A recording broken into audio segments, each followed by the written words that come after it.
Inimigos do passado, será que podemos conceber por este termo? Talvez não de acordo com o que a maioria das pessoas pensam.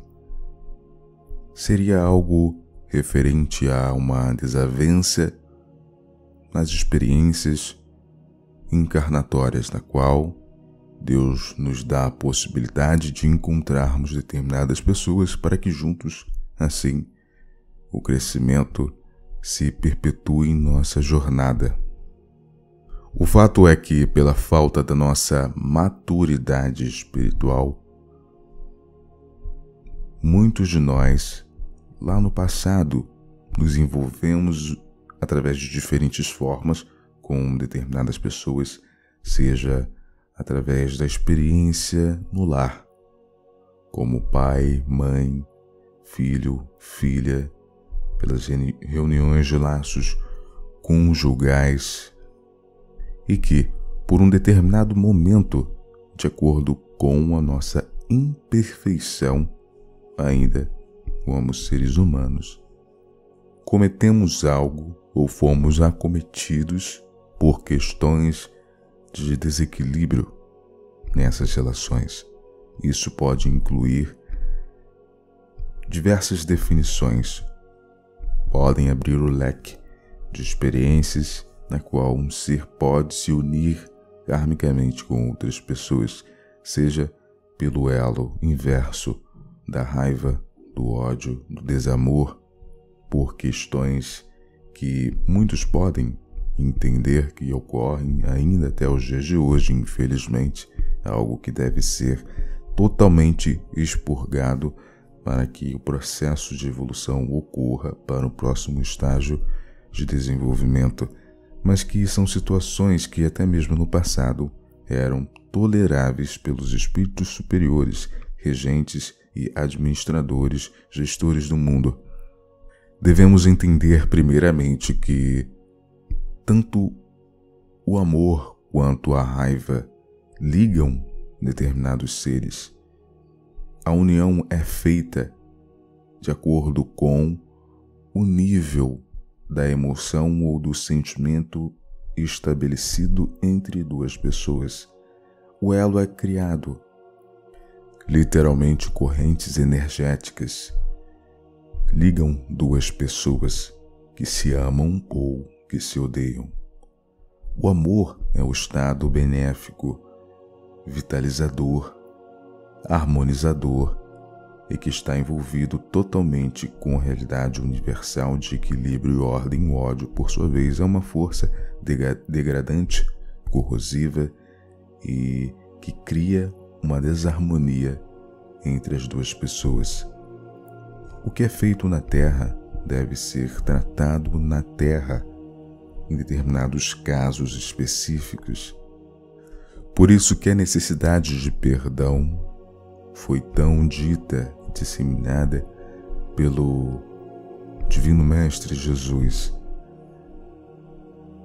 A falta do perdão, a falta da compreensão da situação, cria um elo entre as duas pessoas e os prendem através de questões e sensações que ficam presas na esfera subconsciente e ligam estas duas pessoas, quando essas, obviamente, são de natureza intensa. E como pode uma pessoa que nutre sentimentos inversos por outra pessoa, por determinadas situações, se manter em uma estabilidade energética e experienciar em totalidade o amor divino?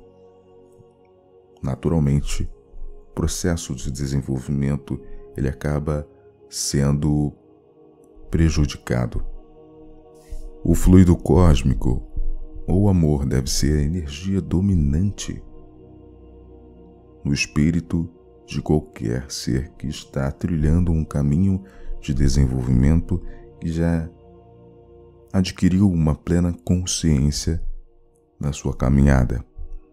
O trabalho do perdão deve ser feito para beneficiar a outra pessoa, mas beneficiar muito mais a si mesmo.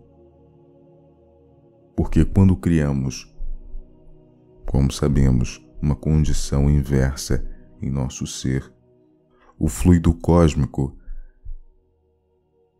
passa a ser interrompido de atuar em nossos corpos, regulando e equilibrando os nossos corpos por mantermos esta energia degradante na esfera subconsciente, sem até mesmo percebermos. Os espíritos obsessores, seres do baixo astral, ainda conservam em si a mentalidade do que ocorreu em vidas pretéritas. Eles anseiam em buscar um tipo de vingança por se manterem, em muitos casos, presos a essas últimas experiências de suas encarnações, na qual muitos que hoje estão encarnados foram responsáveis pelas situações que eles estão atualmente em questões de baixa frequência.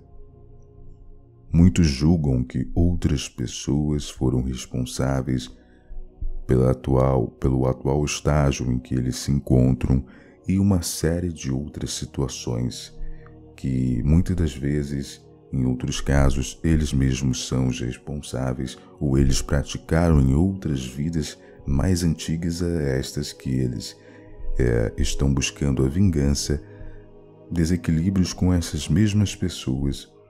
E mesmo assim eles não entendem a questão da busca do reequilíbrio que Deus dá a possibilidade para cada ser, colocando-os novamente no seio da terra, para que, através da união na carne, eles possam movimentar esses sentimentos antigos e dissolverem de forma definitiva os sentimentos e laços degradantes que os prendem ainda nesta conexão.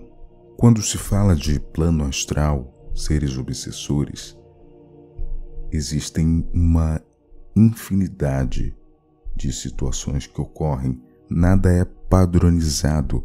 O plano astral é vastíssimo.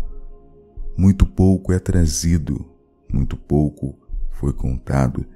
Existe uma infinidade de experiências e situações, e essas experiências são literalmente a definição do termo imensurável. Não se pode mensurar, não se pode medir. O plano astral, ele é o reflexo do estado emocional do ser humano. É necessário, nestes momentos, que os irmãos estejam conscientes da necessidade do equilíbrio interior, buscando movimentar energias sutis em suas vidas para que os seus corpos possam vibrar numa condição mais elevada. E com isso, naturalmente, a proteção é estabelecida, não tirando, é claro, a necessidade de colaborar com práticas de defumação e também de orações e meditações, que são ferramentas principais quando o assunto é desenvolver um novo nível de consciência, expandir a mente, ter a capacidade de olhar além do que se é dito, poder se conectar com o macrocosmos e fazer a união do acima e o abaixo. É necessário de suma importância que os irmãos estejam empenhados em observarem seus estados internos, pois, constantemente, esses seres buscam, através de intrusões psíquicas, formas de pensamento, induções mentais, tentar hipnotizar e desviar o rumo encarnatório que cada um traçou antes de encarnar. Desvios encarnatórios são muito prejudiciais e muitos só podem mensurar isso no momento em que desencarnam e observam o quão eles desviaram do caminho proposto para eles nesta jornada, nesta existência. E a única forma de sabermos o que temos que fazer nesta realidade é recorrermos ao alto através da purificação contínua e progressiva de práticas de meditação e oração. Assim, podemos entrar em fase com o Espírito Criador e ele pode nos direcionar intuitivamente ou enviando seus emissários para nos orientar em momentos específicos e decisivos de escolhas e decisões das nossas vidas. O que não podemos deixar de fazer é trabalhar em nós mesmos, porque o trabalho e o desenvolvimento diário, através de práticas qualificadas, é o que eleva a nossa vibração. E se estamos com uma vibração elevada, os seres de baixa frequência não têm acesso à nossa realidade e muito pouco podem interferir em nossas vidas. Somente se houver algum aprendizado, algum resgate, alguma situação que exija que pequenas coisas aconteçam em nossa realidade, mas nada que foge de uma condição estável. Muitos de nós presenciamos situações que nem percebemos em nossa realidade, atribuímos a causas naturais, mas que, na verdade, são influências dos espíritos. A atuação da espiritualidade em nossa realidade é bem mais profundo do que podemos conceber. Muitos não alcançaram ainda, infelizmente, a profundidade desta questão. Os espíritos atuam de forma paralela. Se estamos sendo movidos pela força do amor, os bons estarão ao nosso redor. E se deixarmos que os prazeres, as situações degradantes do primitivismo animal subjuguem a razão, os seres das trevas, movidos por estas intenções, estarão ao nosso redor. Cabe a nós escolhermos aqueles que estarão nos guiando em nossa caminhada.